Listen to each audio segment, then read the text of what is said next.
ലോക്സഭാ തെരഞ്ഞെടുപ്പിനുള്ള ആദ്യഘട്ട സ്ഥാനാർത്ഥി പട്ടിക പ്രഖ്യാപിച്ച് ബി.ജെ.പി. കേരളത്തിലെ 12 മണ്ഡലങ്ങൾ ഉൾപ്പെടെ 195 മണ്ഡലങ്ങളിലെ സ്ഥാനാർത്ഥികളെയാണ് ബി.ജെ.പി.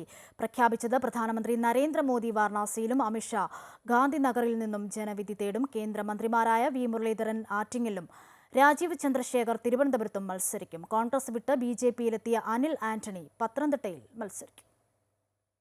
പ്രധാനമന്ത്രി നരേന്ദ്രമോദിയുടെ അധ്യക്ഷതയിൽ ചേർന്ന ബി.ജെ.പി. കേന്ദ്ര തെരഞ്ഞെടുപ്പ് സമിതി അംഗീകാരം നൽകിയ ആദ്യഘട്ട സ്ഥാനാർത്ഥി പട്ടികയാണ് ബി.ജെ.പി. ദേശീയ ജനറൽ സെക്രട്ടറി വിനോദ് താവ്ഡെ പ്രഖ്യാപിച്ചത്.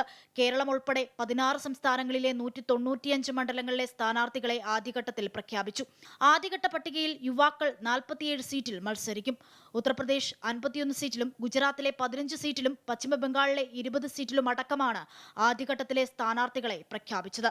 പ്രധാനമന്ത്രി നരേന്ദ്രമോദി വാരണാസിയിലും അമിത്ഷാ ഗാന്ധിനഗറിലും രാജ്നാഥ് സിംഗ് ലക്നൌവിലും അമേഠിയിൽ സ്മൃതി ഇറാനിയും ജനവിധി തേടും.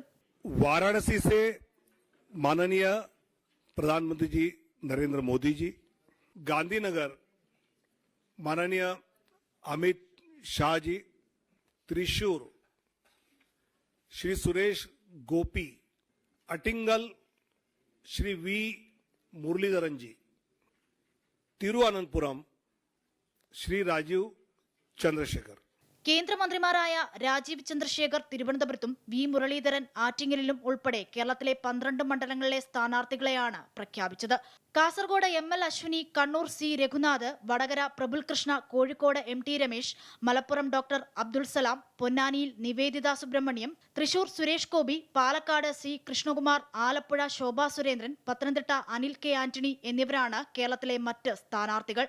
ന്യൂഡൽഹിയിൽ അന്തരിച്ച മുതിർന്ന നേതാവ് സുഷമ സ്വരാജിന്റെ മകൾ സുഷറി ബൻസൂരി സ്വരാജ്, ഗുണയിൽ ജ്യോതിരാദിത്യ സിന്ധ്യ, വിദിഷയിൽ മധ്യപ്രദേശ് മുൻ മുഖ്യമന്ത്രി ശിവരാജ് സിംഗ് ചൌഹാൻ എന്നിവരും മത്സരരംഗത്തിറങ്ങും. തെലങ്കാനയിൽ ജി. കിഷൻ റെഡ്ഡിയും ബണ്ടി സജ് കുമാറും, ത്രിപുര വെസ്റ്റിൽ ബിപ്ലവ് കുമാർ ദേവും ജനവിധി തേടും. അമൃത ന്യൂസ്, ന്യൂഡൽഹി.